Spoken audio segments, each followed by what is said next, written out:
cells, number of red blood cells, number of white blood cells. What did we use to figure out the number of red blood cells? On the page?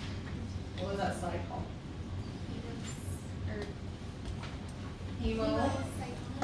Yep, hemocytometer, hemocytometer. Say it slow first, get it down, then say it fast. Then we did hemoglobin concentration, how much hemoglobin is in the red blood cell. And then we did percent of packed red blood cells, which is hematocrit. Okay. What test is this? Hematocrit, hemoglobin, or red blood cell count? Hematocrit, even though it tells you. And then you use those to calculate the means. As you're going through your data, if your values are low, because sheep's blood, like I think the sheep's hematocrit was what? Like 14%? Something that was really low, 12%? Use normal human values when you're doing your calculations. Okay, so you don't get crazy numbers. Anemia, decrease in oxygen carrying capacity of your blood, right? So this could mean that you don't have enough red blood cells, so obviously you can't carry enough oxygen, or it could mean you have enough red blood cells, but you don't have enough hemoglobin in those red blood cells, okay? So anemia is like a generic term. It could be because you have single cell shapes, they don't bind oxygen well. It could be because you're bleeding out and you don't have enough red blood cells. It could be a lot of different reasons.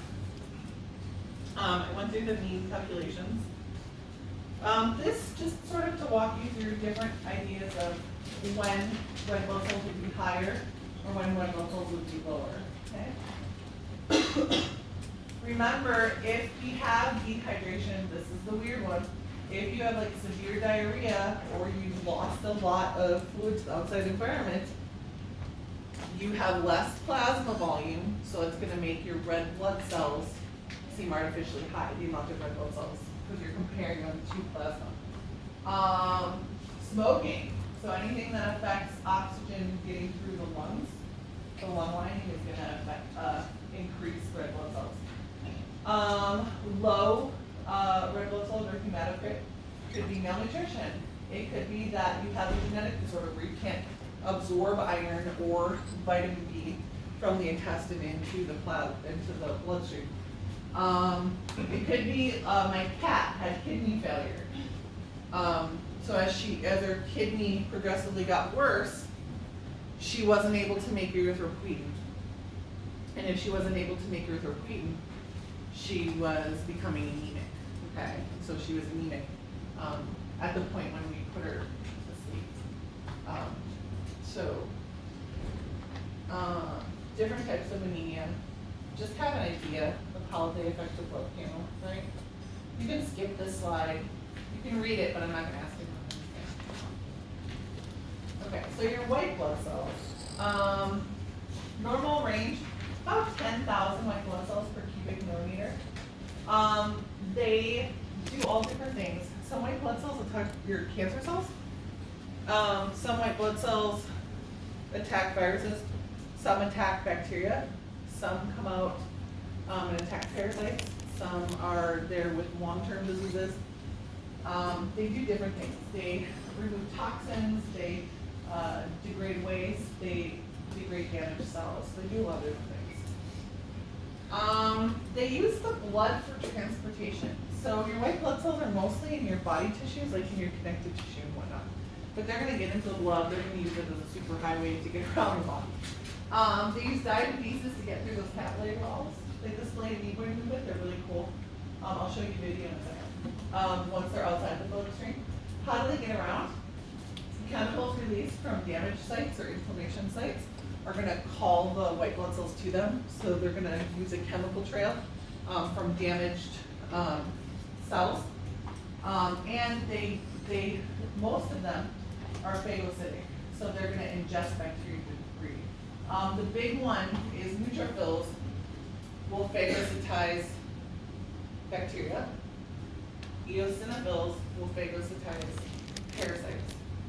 And monocytes will phagocytize a lot of different things. Okay. So let's go through them. And of course it's labeled, but let's go through them. So the most abundant is a neutrophil. Okay. If we did a white blood cell count, which we did in lab, if we counted 100 white blood cells, how many of those would we expect to be neutrophils? About 60, 70, right? So if you were trying to figure out if it was a neutrophil or not, it probably was a neutrophil. Okay? How do we tell a neutrophil? Dark purple nucleus. You'll see grains because they have granules in the cytoplasm. So they're considered to be a granulocyte. The plasma or the cytoplasm is usually like a pinkish. It can look red sometimes. It can look pinkish. It can look a little bit purplish, but it's usually pinkish. Okay. So purple nucleus, pinkish cytoplasm, about the same size, a little bit bigger than a red blood cell. It's a neutrophil. Segmented neutrophil has a segmented nucleus. That is a mature one. So when they are immature, their nucleus is a band. Okay. So if you see a purple band and it's a pink cell, it's a neutrophil. It's an immature neutrophil. As they mature, their nucleus gets more and more segmented. Okay. What's the second most abundant, guys? Lymphocytes. Lymphocytes, good. So here's your lymphocyte. Notice that the nucleus is dark purple. It takes up the majority of the cell. It doesn't have granules in the cytoplasm. The cytoplasm is clear. I know it doesn't look clear here. What is that cytoplasm color, guys? It's like a bluish. It's a bluish color. Okay, it picks up that blue cytoplasm, or it picks up that blue stain. These guys are going to be about the same size as the ones a little bit bigger.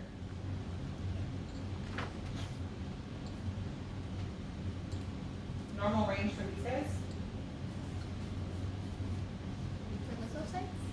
For lymphocytes? What do you think? Yeah, about 20 to 30%. That works. When are neutrophils elevated? When are neutrophils elevated? Give me a condition. Smallpox or no? They eat bacteria, so it's going to be a bacterial infection. Is it going to be long-term or short-term? Short-term. So a short-term bacterial infection, an acute bacterial infection. Okay, that's usually, you're going to see it under various conditions, right? If smallpox sticks in your head and it's correct, then go with it. Usually it's acute bacterial infections. What about lymphocytes? When are you going to see lymphocytes elevated? Bacteria or viral? Viral, okay. How do I remember that? I think of lymphocytes come from lymph nodes, and lymph nodes is where you release the antibodies, and somehow that makes it stick with viruses. I don't know. But usually viral infections, okay? What's the third most abundant? Monocyte. Wait, which one was that? Easiest way to tell, kidney bean-shaped nucleus, right? It looks like an apple shoot. Lucky Charms for sure. The purple kidney bean-shaped nucleus. What color is that cytoplasm? It's going to be like a bluish color. Okay, a bluish color. Is it grainy or not grainy? Not grainy, right? So lymphocytes don't have a grainy cytoplasm. Monocytes don't have a grainy cytoplasm. Give me normal range for these guys. 6%. Yeah, 5, 6, maybe 10%. Good.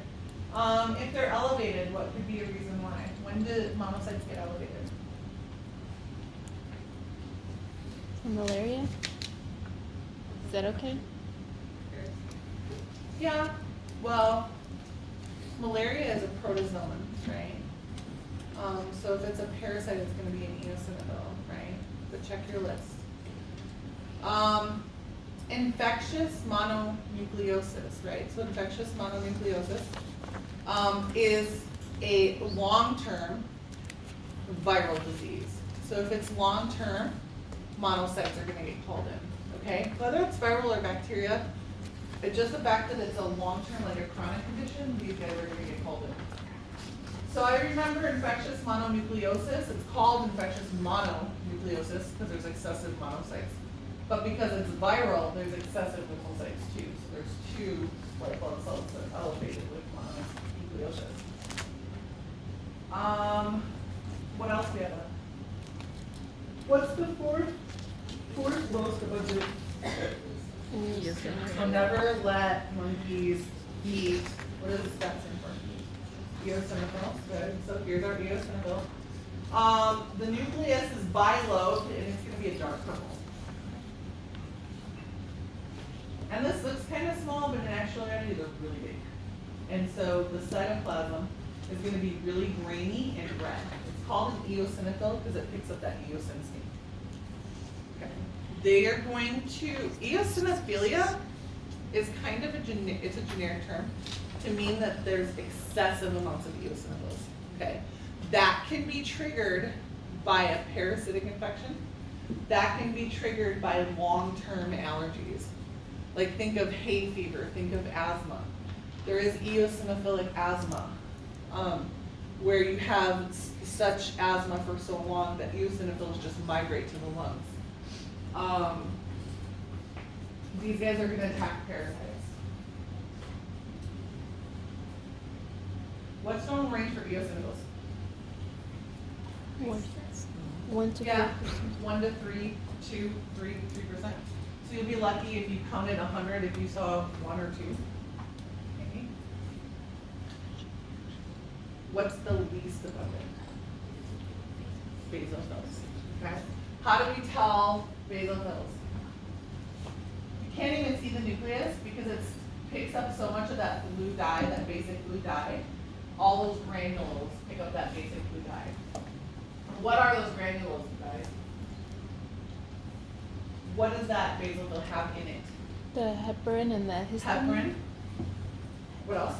Is it histamine? Histamine and serotonin. I don't emphasize serotonin as much, but what does serotonin do? It's usually a neurotransmitter that does what? Oh. Makes you happy, calms you down, okay?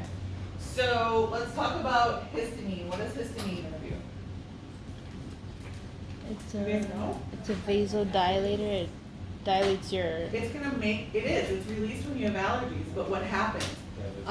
It dilates your capillaries, it makes your capillaries really leaky.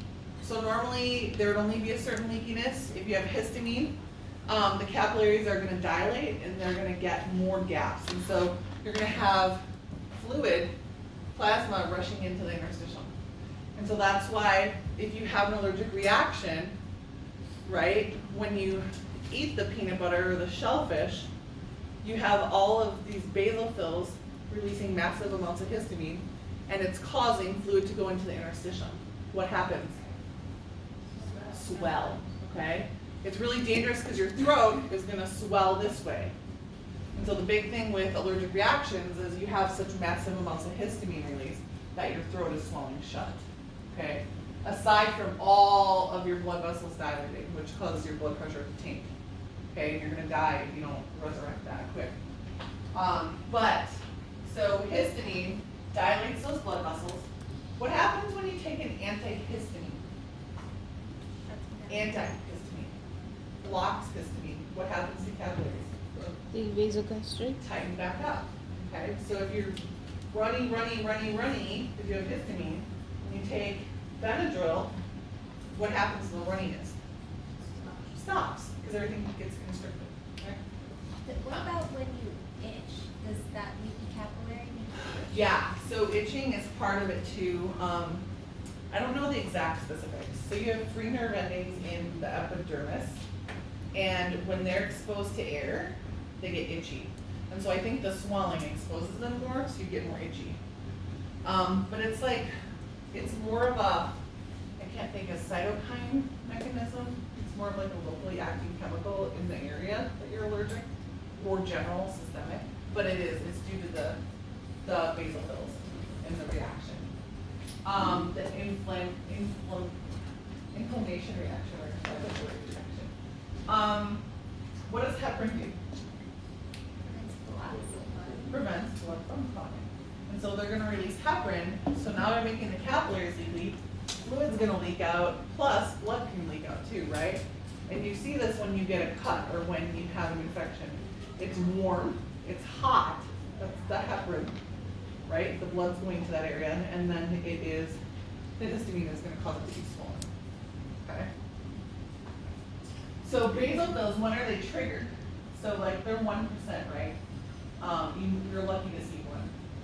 But when are they triggered? Inflammation, right? So if you have inflammation in the area, if you have a cut or wound, inflammation.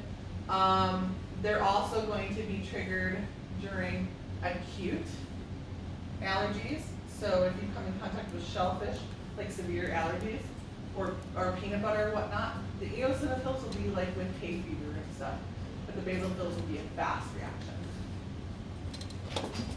Okay, let me show you a video, a couple of videos. So I'm gonna show you a video of neutrophil hers. Did I show you the videos already? Nope.